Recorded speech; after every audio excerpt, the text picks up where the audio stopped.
যেমন একটা বাচ্চা যখন পরিবারে বড় হচ্ছে তখন তার যে বেসিক নিড বা তার যে আলাদা কিছু চাহিদা থাকতে পারে, তার যে একটু ডিফারেন্ট প্রত্যাশা তৈরি হতে পারে, এই বিষয়টা আমরা প্রথমত এক্সপেক্ট করি না যে তার কাছ থেকে এটা আসতে পারে। বাবা মারা মনে করে যে আমি মা, আমি আমার বাচ্চার জন্য সর্বোচ্চটা বুঝি।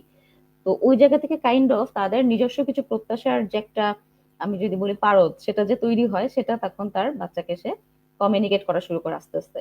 সো প্রথমত তার নিজের প্রত্যাশার জায়গাটা, বাবা মা বা পরিবারের অন্যান্য সদস্য, সামাজিক প্রত্যাশা, এই বিষয়গুলো নিয়ে আমরা কমিউনিকেট শুরু করছি কার সাথে? একটা শিশুর সাথে, যাকে উল্টা আমাদের বোঝা উচিত প্রথমত যে সে কি চাচ্ছে, তার কি প্রত্যাশা, সে কোন জায়গাটাতে সে একটু শক্তিশালী, কোন জায়গাটায় তার দুর্বলতা আছে।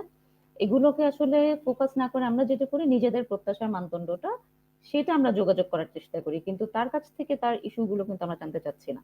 তো আপনার একটা বড় গ্যাপ দেখা যায় যোগাযোগহীনতার। তো এই যোগাযোগহীনতার ফলে যেটা হয়